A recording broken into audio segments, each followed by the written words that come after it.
You are now listening to Cryptid Cocktail Party. Creatures, let's meet for a drink. It's a treat. Join us. Join us in the fight. Cryptid Cocktail Party. Cryptid Cocktail Party. Welcome back, everyone, to another episode of Cryptid Cocktail Party, a show where we have a few drinks, share a few laughs, take a dive into the unknown. I am your very sick host, Dave, joined as always by my wonderful also host, Sarge. What's going on, man? Hey, everybody. I am not very sick, but it's probably going to happen soon. Why do you say that? Illness just runs rampant in the north. Yeah, well, luckily, well, that is true. I just came back from New Hampshire not too long ago. See? And then I got sick. Exactly. Yeah. I don't think that has anything to do with it. I think it's because I work in a warehouse with a bunch of unclean people, probably. I mean, I'm not saying drooling mouth breathers that just cough with their mouth open like a toddler. Kind of, yeah. Yeah. Yeah. Yeah. No, I don't know. I just kidding. I'm kidding. Yeah. I don't know. I just fucking Thursday woke up, wasn't feeling too hot, and then the next 3 consecutive days just seems to be getting worse and worse. I thought it was worse and worse. Yeah. That's how most illnesses go. Yeah. You But start out and you're like, oh, maybe it's allergies. And then you wake up the next day and you're like, maybe it's death. that's exactly what I thought it was. I was like, oh, well, maybe, I'm getting older. My allergies change. I don't normally have like spring, summer allergies. Maybe my body changed and that's what this is. And then it just kept getting worse and worse. I was like, nah, I think this is the plague. Maybe. Yeah, I might be dying. Yeah. Oh, good. But thank God for Dayquil and NyQuil. I mean, yeah, fucking godsends. I probably wouldn't be alive right now to do this episode if I wasn't chock full of cold medicine. So who knows? Maybe it'll make the episode more fun. Maybe I'll ramble through and I'm probably gonna lose my place a bunch of times because trying to focus on anything is a nightmare right now. Yeah, I mean, if you take Dayquil and NyQuil together, that would be a weird I didn't experience. take it simultaneously. I mean, I'm just saying, if you did, you would look like Ken Paxton's eyes. Like one's closed, the other one's open. They'd probably you never know where he's headed. It'd probably cancel each other out. I think. I don't know. Maybe it'd be like taking Benadryl and Sudafed. The effects would be the same, but one's like an upper, one's gonna knock you out. I feel like it would just level you. It's like when you drink and then do a bunch of cocaine. It's like you're just level at that point. Yeah, you're just normal. Yeah. Anyways, how are you? I'm good. I marched in Pride yesterday with my daughter. Yeah. How was that? It was a good time. Everybody was very welcoming and friendly and amazing as usual. And surprisingly, with all the drag queens, there was zero crime being committed, which I was confused about based on the news that I had been following from conservative spaces. Strange. Yeah, that is kind of crazy. I would assume any Pride, would just be riddled with crime, criminals. Yeah, you would expect children to just be sacrificed on giant altars to RuPaul, but none of that was happening while I was there. It was just a bunch of people having a really good time dancing to very fun music. That's crazy. That's not what I would have expected to happen. Yeah. Based off of all the news coming out recently. Yeah, of course. 5 to 10 years. I don't know. Also, and I'm going to make a video about this at some point, but I do want to put this little public service announcement out there. There's a lot of people saying that June is Veterans Appreciation Month. I don't think it's not. No one's you saying fucking that. dildos. Sarge, you're responding to bots, dude. No one's saying that. No. I got it because people are adopting it. And if you actually gave a fuck about veterans, you'd know our month is in November. The month with Veterans Day in it. No, I think that's Pilgrim Appreciation Month because of Thanksgiving. Am I? Nothing says conservative like Pilgrim Appreciation Month. Well, yeah, because of Thanksgiving. The Pilgrims came over and saved the Native Americans by introducing Jesus. Yeah, and we got corn. But no, it was a wonderful experience. Had a great time. I work for a company that does science professionally. I don't do science. I'm HR. I'm ultimately useless. But I support them. Professional here's science why company it's- is such a crazy. I don't want way to to talk describe about a my business. employer I know, because but- if I talk about my employer, people are gonna fucking harass me. But that's just. I work for professional science I company. work for science. Yeah. Anyway, long story short, we're in the section of the Pride Parade where all of the different scientific organizations are, right? Okay. And the people in front of us had a big banner that said something about like a gay straight alliance and then like scientific whatever company they were. And so there were just these roving groups of teenagers in the crowd, and they would spot this banner and then just start shouting, gay science, gay science, gay science. And we all cheered because I thought that was great. Gay science is pretty funny. It's pretty awesome, right? The finest decorated labs in all of America. Oh God. Gay science. I was like, this is the coolest. This is so much fun. That's super funny. I Yeah, like the that. scientists were loving it. They're all dancing, having a blast. It's such a cool experience to be able to do it with my employer, who will, again, go nameless. One, because I don't want my company getting any shit from just regular people. But two, I also don't want my poor company getting any shit from our drug-addled fucking moron president. Well, we know what company you work for. It's Gay Science LLC. Gay Science Company Incorporated. If I was going to start a scientific company. Gay Science Incorporated LLC? Yes. Okay. Yes. The science of pride. Yeah. All right. Well, Anyway. I'm glad you had a good time. Anyone out there who's celebrating Pride or going to Pride celebrations, just have a good time. Make sure you're safe. Bring a friend, buddy system, all that stuff. Just don't do anything crazy. All right, Sarge, I got a quick question for you. Go. Shoot. What year is it? Well, it is 2026, of course. Sure about that? Dave, when you ask me questions like that, it sends me into a spiral. Okay. I don't know, actually. I could be wrong. So you don't think it's 2026? I think time is a flat circle. Okay. Well, Sarge, what if I told you that it's not the year 2026? What if we're actually living in the year 1729 and that there are 300 years missing from the historical record? What if I told you that?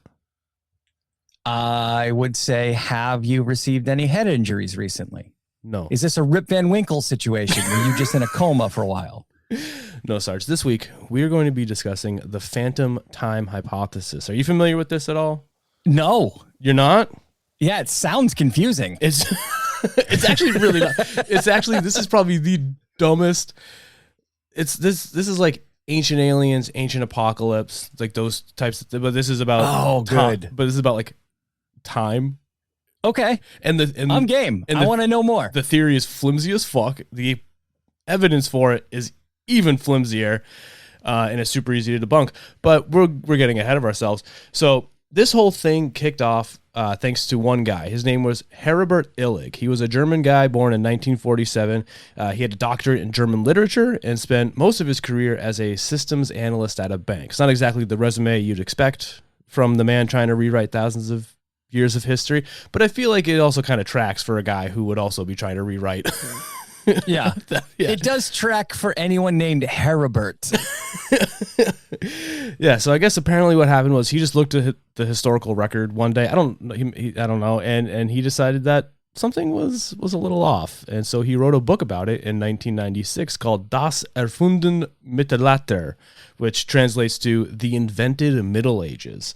It became a legit bestseller in Germany. It got like super mainstream media coverage. People took it very seriously. It was kind of like when what's his name? The dude who wrote Chariot of the Gods. Like, he wrote that book about ancient aliens and then it fucking blew it. It's kind of like that, but again with the Middle Ages. I would be skeptical though, because the Germans don't have a great track record with books. No, yeah. But it's just like, it's one of those things where, like, as you know, there's like two types of people who would make a claim like this. Like, there's the guy who knows it's a grift. He's playing to an audience. He's going to monetize that outrage. Right. And then there's the guy who like genuinely believes this stuff and has organized his entire intellectual life around this one idea, and is gonna this guy's the second. He's a firm believer in everything that he spouts. He's still alive. He's still publishing books. I think the most recent one was in 2023 or something like that, and he's never once walked any of it back. Like even in the face of being like, this is why you're wrong, he's like, nah, that's wrong. It's what concerns me is that maybe we stopped book burnings too early.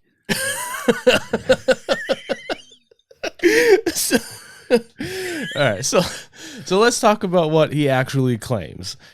So the theory is like the claim is that there are three guys got together and cooked up one of the biggest conspiracies in human history. The plan was fairly simple in theory, insane in practice, but basically what they were going to do is they're going to add 297 years to the historical record by forging documents, inventing historical figures, and basically just manufacturing like 3 centuries of fake civilization from scratch.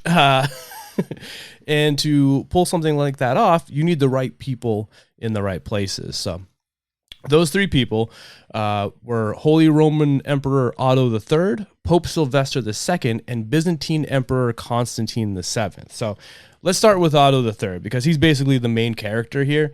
Otto was the Holy Roman Emperor around the turn of the first millennium, and he was really obsessed with the idea of restoring the Roman Emperor to its former glory, like super obsessed. He moved his court to Rome. He tried to revive Roman traditions and ceremonies. He gave himself titles like Servant of Jesus Christ and Servant of the Apostles.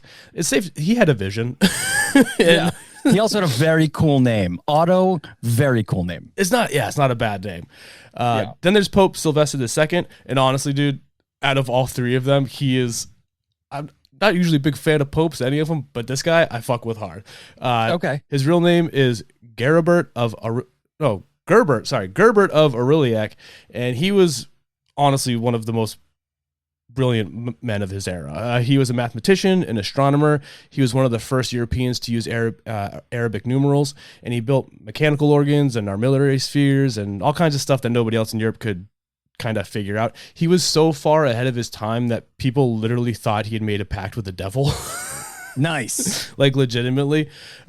Regular people at the time genuinely believed this man was almost like a sorcerer because there was no other explanation for how smart he was. I kind of love that like you could be so smart that people think you're Satan.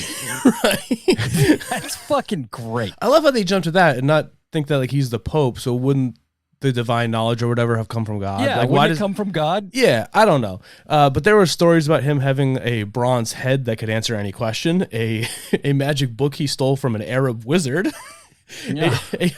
a horse that could predict the future. I want to be friends with Sylvester. Yeah.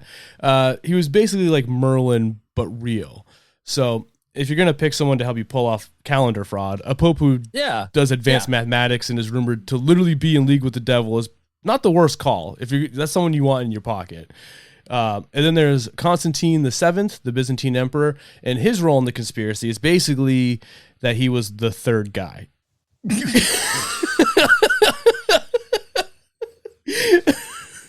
No, Constantine, go sit in the corner. Here's some crayons. We'll bring you in when we need you. No, okay. he had. He's a Ringo Starr of the group. He's over there writing Octopus's Garden while fucking Sylvester's creating the first Dell computer.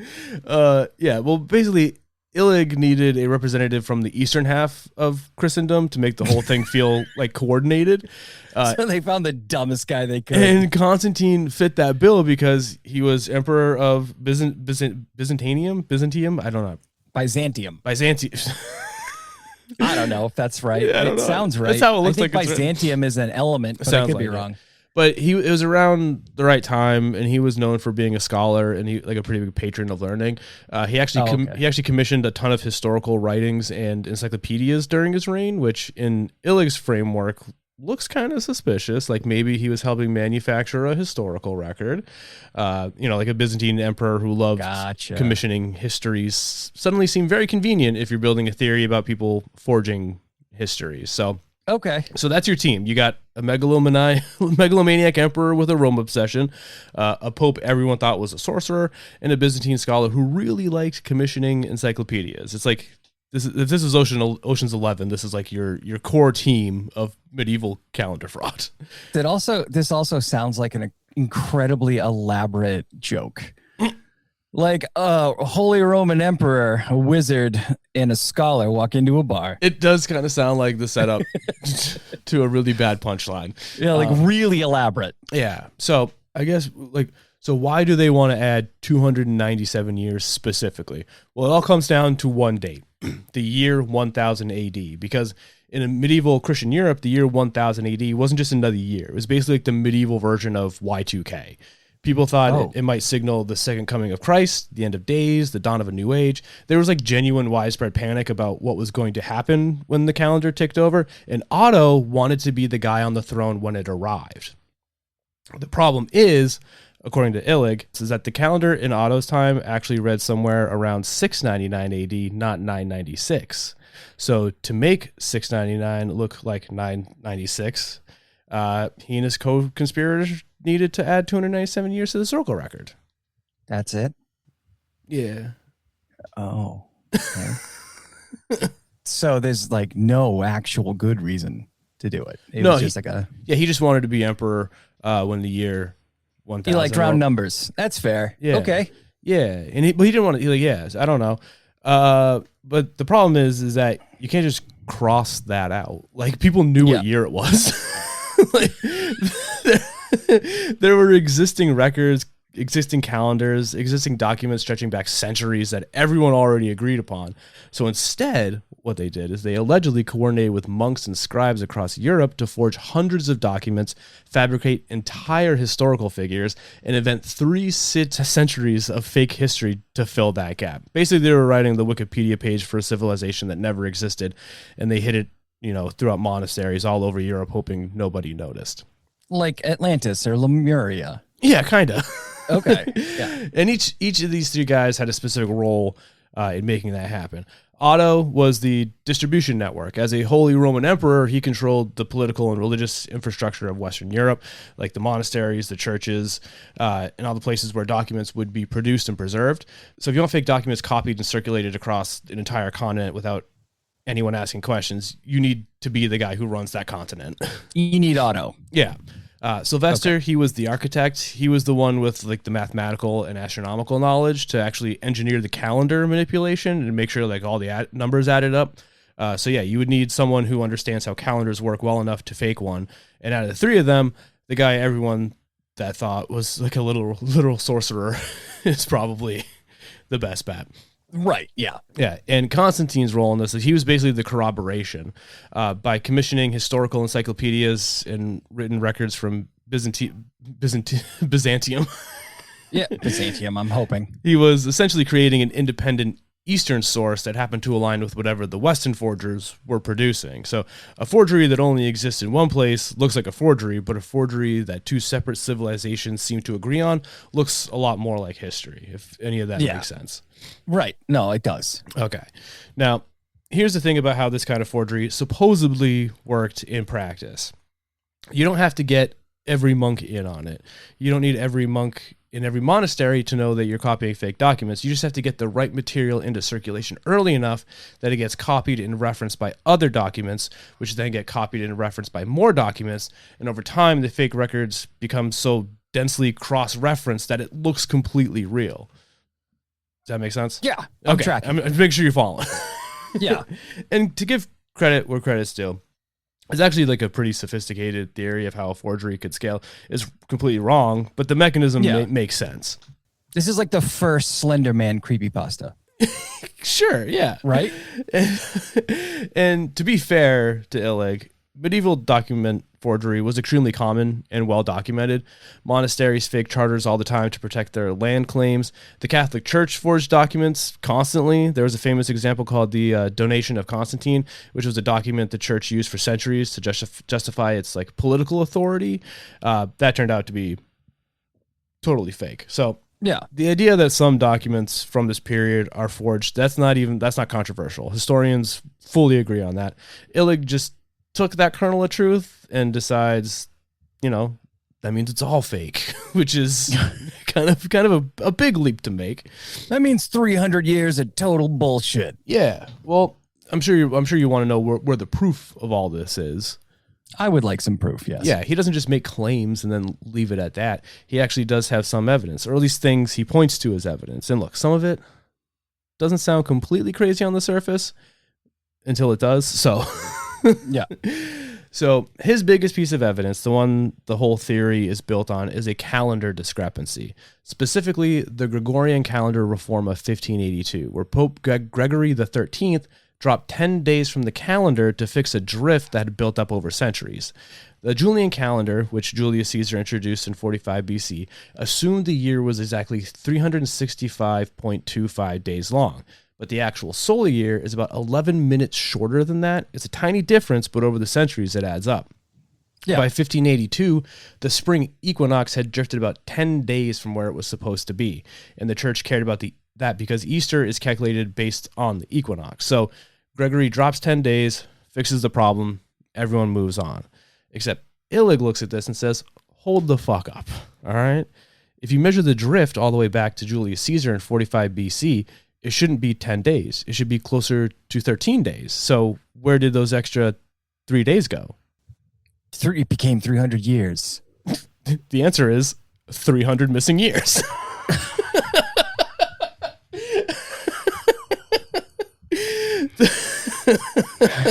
Uh-oh, Illig. I like that you got that right, but they did not even know what the fuck's going on. That's good. Yeah, his answer was that there's a missing 300 years. The drift is short because the centuries were fake, and therefore the drift never accumulated. This sounds insane. But that's the foundation of the entire theory. It's a 3-day discrepancy in a 1582 calendar correction.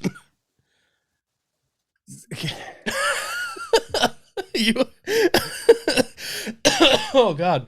You're going to make me die. You all right?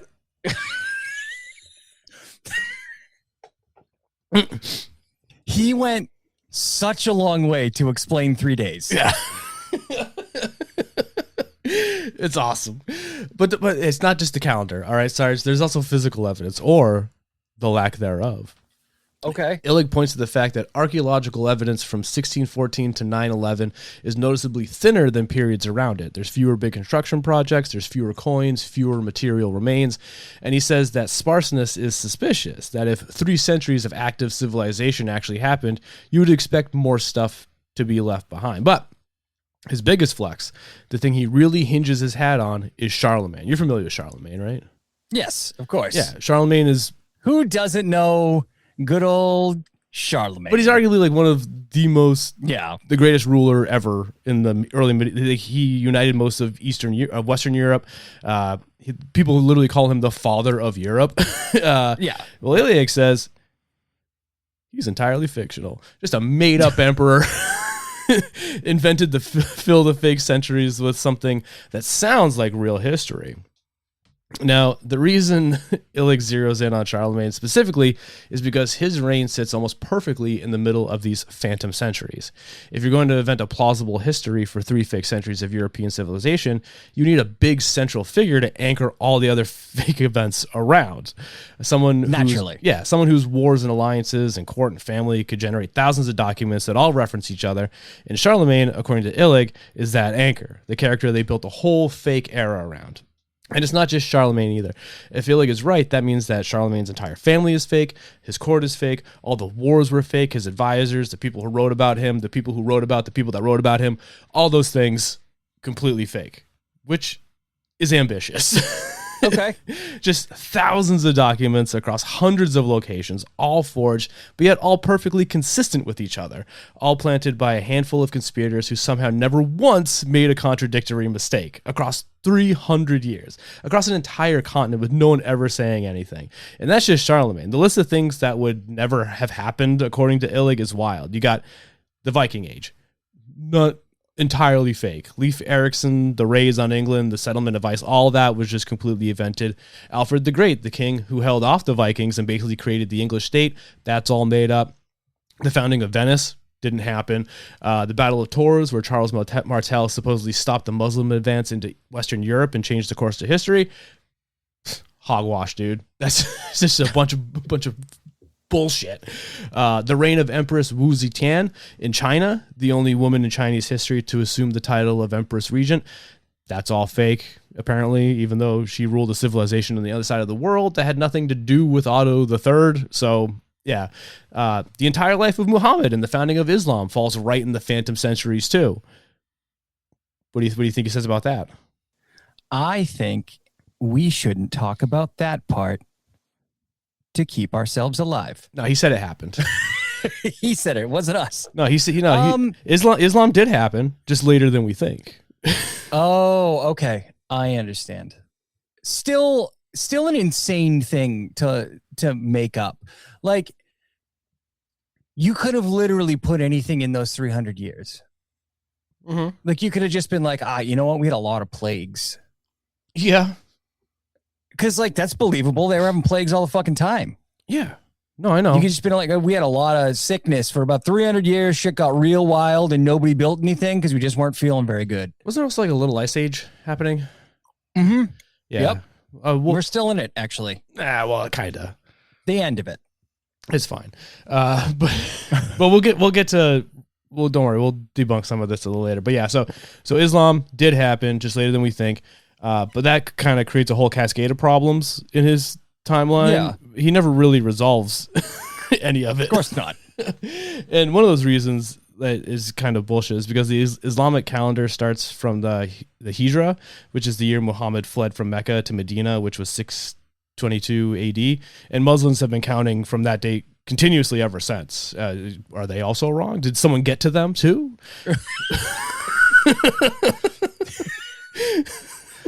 Sylvester shows up, but nobody knows what he looks like because they're not allowed to draw Muhammad. He's just like, bro, let me tell you about all this stuff that happened while you were asleep. Yeah. I got 300 years we got to go over. So yeah, he just nothing's real. Everything's made up. I think there's a whole section of the planet that wants to talk to him about the Muhammad thing. That's nuts, whatever.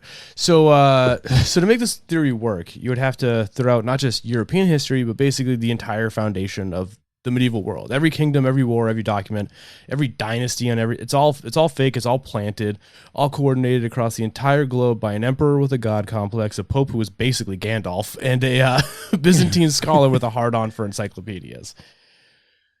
Now, let's see how this, is it all true? Is it true? No, Sarge, obviously not. No. I could have told you that. Yeah, so let's talk about why this falls apart. It falls apart in several very satisfying ways. First, the calendar argument. Illig assumed that the Gregorian reform of 1582 was supposed to realign the calendar all the way back to Julius Caesar in 45 BC. But that's not what it was for. The church wasn't trying to go back to Caesar. They're trying to get back to the Council of Nicaea in 325 AD, which is when the rules for calculating Easter were first established. That was the reference point. Oh, okay. And if you measure the drift from 325 to 1582, which is about 1,257 years, it's almost exactly 10 days. The math works out perfectly. Okay. There are no missing centuries. Illig just picked the wrong starting line and then built his entire theory based off of that one mistake. A German calendar specialist named Karl Mutz laid this all out in detail in 2001. It was so thoroughly explained by him that most historians and anyone even remotely following just stopped engaging with the theory after that. Like, not because the question was too hard to answer, but because the answer was so simple and so complete that there was nothing left to say on the subject. It's the like old timey version of getting ratioed. Mm-hmm.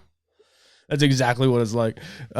Second, the archaeology. The physical evidence from 614 to 911 is thin, sure, but it doesn't look like nothing happened. It looks like things were just really bad. Yeah. Rome collapsed in 476 AD, well before the Phantom Centuries even start. Trade networks were disrupted. Population had dropped. Resources were tight. They were building timber buildings instead of stone, smaller settlements, simpler pottery. The archaeological record looks exactly what you'd expect from a period of significant population decline and economic collapse, minus, all the plagues. There's also a problem of very hairy northern men going around breaking stuff. No, see, that didn't happen though. Oh, okay. Yeah. It's not like in absence of evidence, it's evidence of a really hard few centuries. Yeah. Which is exactly what historians already knew it was.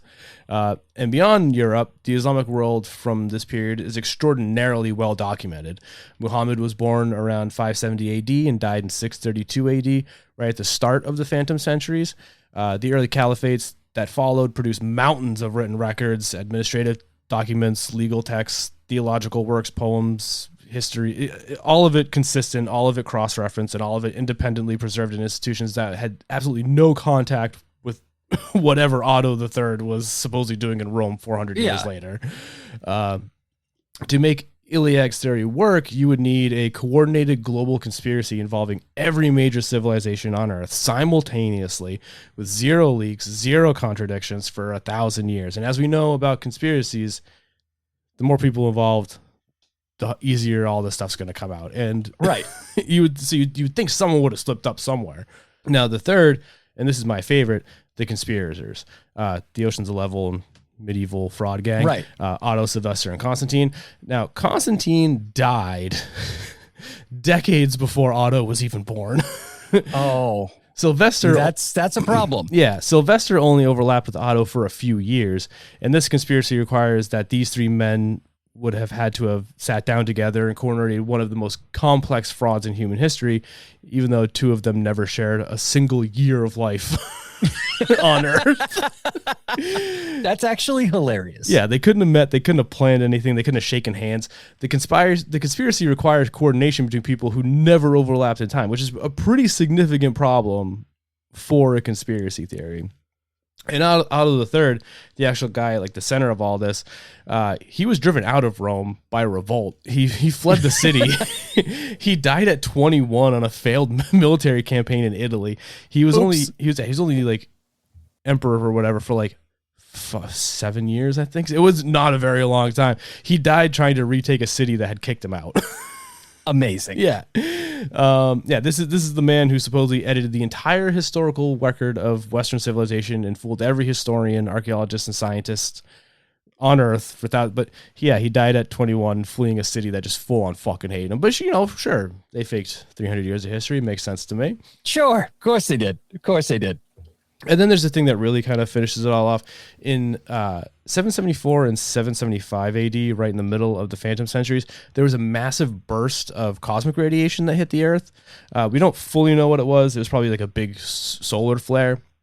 But whatever it was enormous. And it was enormous. It was big enough that it left a permanent spike in carbon-14 levels in tree rings all over the world. In Germany, Russia, United States, Finland, Japan.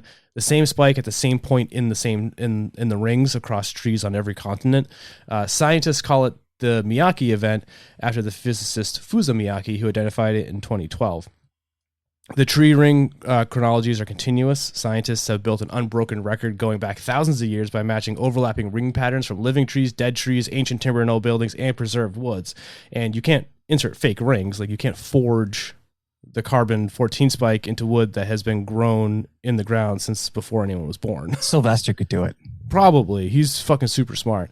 So basically the Miyake event is a timestamp baked into physical matter on every continent.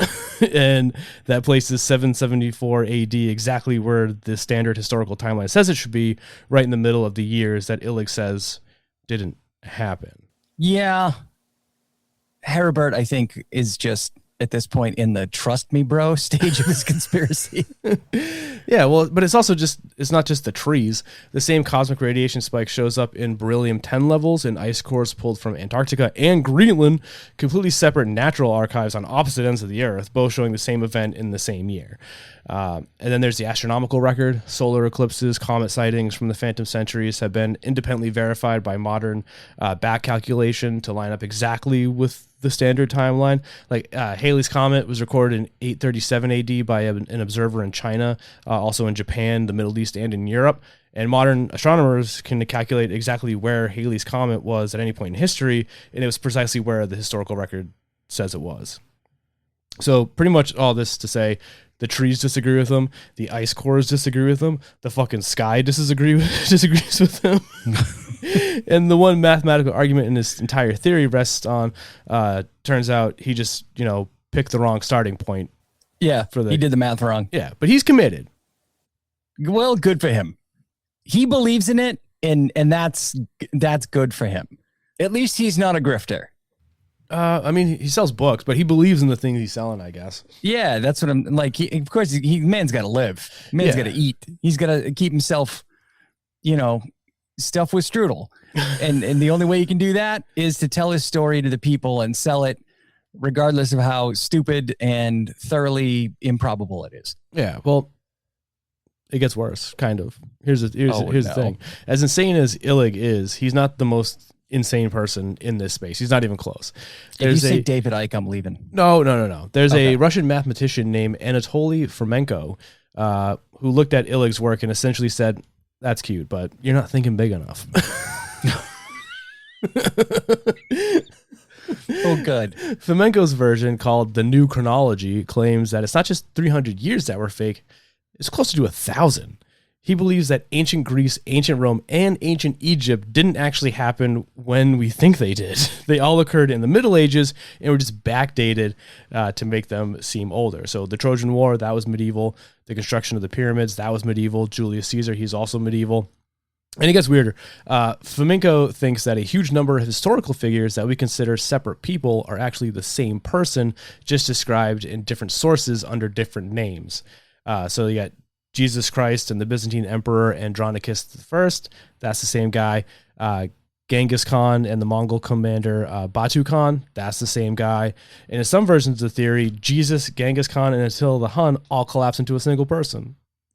Oh, that's stupid. Because wildly different philosophies. Yeah. So Jesus, Genghis Khan, Attila the Hun, the founder of Christianity, the guy who united the Mongol and conquered half of Europe or Asia, and the guy Romans called the Scourge of God, they're the same person. So the Scourge of God is actually God. Sure, yeah. Because that checks out when you think about it. Yeah, but it doesn't stop there. The Trojan War and the Crusades, according to Fomenko, basically the same event described twice by different cultures. Ancient Rome and the medieval Holy Roman Empire, not two separate empires, the same empire, described twice, with the ancient version just being backdated, retelling the medieval one. Does that make sense? Oh, no. Oh, it doesn't. The biblical Exodus, Fomenko puts that in the 1300s AD. The construction of the Egyptian pyramids was also medieval. Cleopatra and Alexander the Great, that's also medieval. Basically, if it happened before 900 AD, Fomenko thinks it either didn't happen at all or happened much later and got moved backwards by people trying to make their civilization look older and more impressive. Well, at least he has a reason for why. Yeah, and Fomenko isn't just making this up. He actually built a mythology. He used statistical analysis of historical chronicles, looking at how events, reigns, and timelines repeat across different historical records. His argument is that the mathematical patterns are too similar, that when you line up the reign lengths of Roman emperors and medieval kings, or even sequences in different ancient histories, they match up in ways that can't be coincidental. So his conclusion is that they're not coincidental, they're just describing the same events. Oh, okay. Does that make sense? No. I mean, I get what you're saying. History repeats itself. I never heard that before. Did you make that up? I mean, based on the logic that we're using for Hebert and this Russian guy, yes, I made it up. Okay, cool. It's pretty good. I'll have to remember that for future reference. But it almost sounds reasonable until you follow it to its conclusion, which is that Cleopatra and Jesus were basically contemporaries, and the pyramids were built sometime around the Battle of Hastings. Your face says it all. No, none of this is no. I putting my foot down. Well, you don't have to believe in it because he already has enough support that he needs. One of his biggest public supporters was Garry Kasparov, the chess champion, potentially the greatest strategic mind of the 20th century, a man who could calculate 12 moves ahead in a game of chess being played simultaneously against 40 opponents. He was out there helping him. He actually co-wrote 4 actual published books with Fomenko about how Jesus and Attila the Hun were the same person. Never meet your heroes, guys. Yeah. 'Cause I really did admire Kasparov for a long time, but less so now. Yeah, he gave interviews about it. He went on record saying that the conventional view of ancient history was a fabrication and that Fomenko had cracked the real timeline. He was pretty enthusiastic about it for a lot of years. He eventually did distance himself from it, but never fully recanted anything that he said. And honestly, the image of the greatest chess player alive spending his poster time of years co-authoring books arguing that the Roman Empire never existed is one of my favorite things in all of conspiracy theory history. I think that's very funny. Yeah, it is pretty funny. Yeah, so that's it. That's the theory of the missing the phantom time hypothesis. You never heard anything about this at all before? No. How you feeling about it? No, I mean, like I've definitely heard people try and conflate historical figures and mash them up and say they're the same person. There's some fucking idiot on TikTok who goes by the fittest flat earther. He just recently did that. Yep. He purposely, he knows he's a piece of shit, and he puts satire in his TikTok bio so that he can just claim when he puts out misinformation that it's satire. Yeah, he's just trying to fucking beat the algorithm. Yeah. I'm really hoping there's another plague soon and he doesn't get vaccinated for that one either. So something can finish what COVID started. But the bottom line is, this is interesting. It's really interesting to me. It's dumb as fuck. Yeah. But I like the idea of thinking, like, because we don't know, we weren't back in history, and we have to rely on other people to give us information, people who, study this and can, explain carbon dating.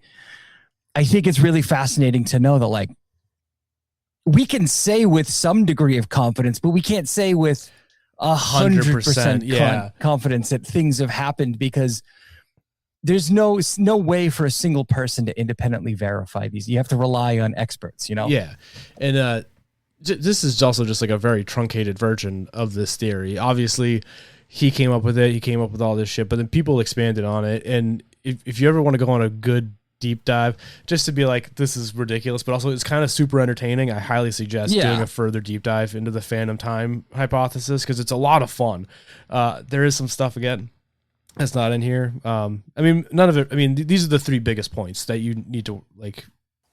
But then you also have those people who, like, they expand time out even further, and they think that, like, buildings are way older than they actually are, and giants roamed the earth. Like, so this is why I said this kind of, like, do you ever watch Ancient Apocalypse on Netflix?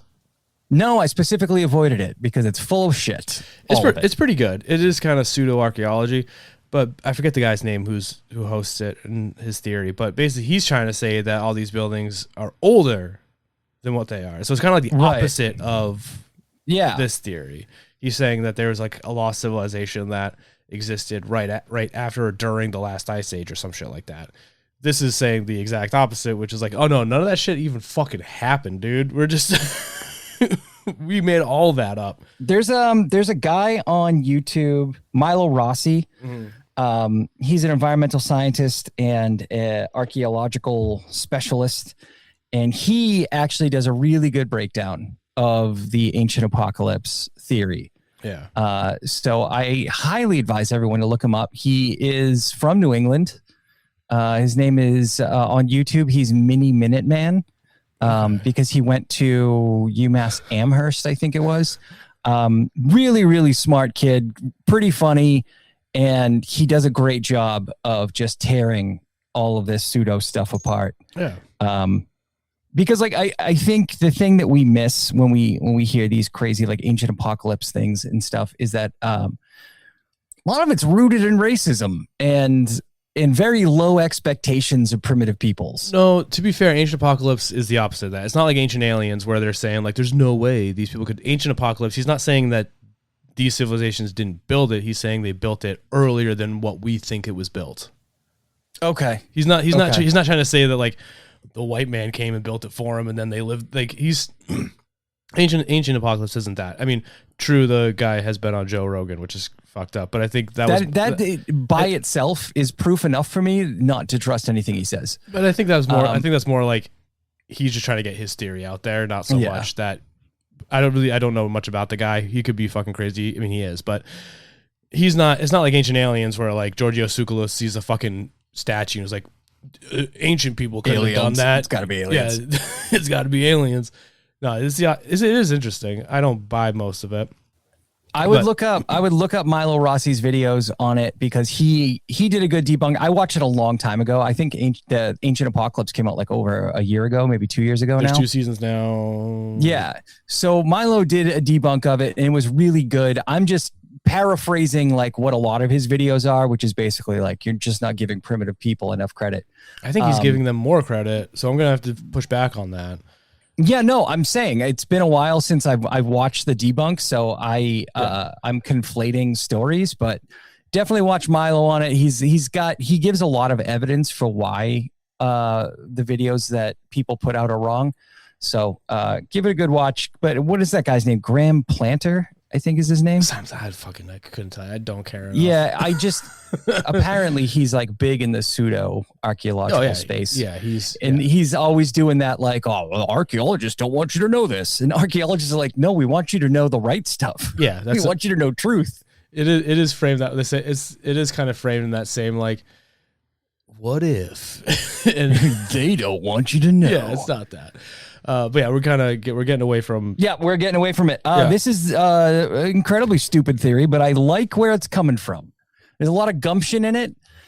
Just to believe that like 300 years didn't happen. Like that's a kind of an interesting theory.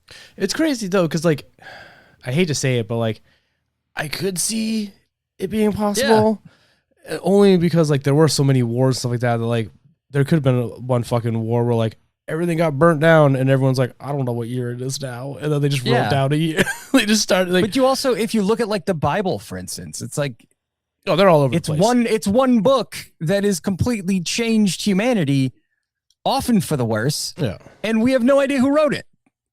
Oh, what do you mean? It was Paul. All right. I'm going to sign out. No, you know what I mean though. Like I think it is an interesting theory. Why wouldn't it just be that one source? Why couldn't there be other sources that are also corrupted? I mean, you talk about Marco Polo. He claims he saw dog men, and that's not true at all. You don't know that. You don't know, dude. You don't know. He could have. He could have. But he's probably just being racist. True, or it could have been like that fucking the 13th Warrior, where they thought there was like bear humans attacking everyone, but it's just people wearing bear skins. Yeah, you never know. All right, yeah, but definitely if you want a good deep dive, like a rabbit hole thing, keep looking further into this because it's a lot of fun. Definitely watch Ancient Apocalypse and watch Mini Minuteman videos because that's what I'm going to end up doing. Yeah, watch Milo Rossi. He's great. He's very, very funny. I think that's all I got. I don't have anything else to add. I'm super sick, so my brain is fog right now. No, I got nothing else either. All right. Well, I guess with that out of the way, follow us on Instagram, Cryptid Cocktail. Follow us on TikTok, Cryptid Cocktail Party. Leave us a 5-star rating and review, either on Apple, Spotify. It doesn't really matter. Just, it helps get the word out about the show. It helps push the show in the algorithm.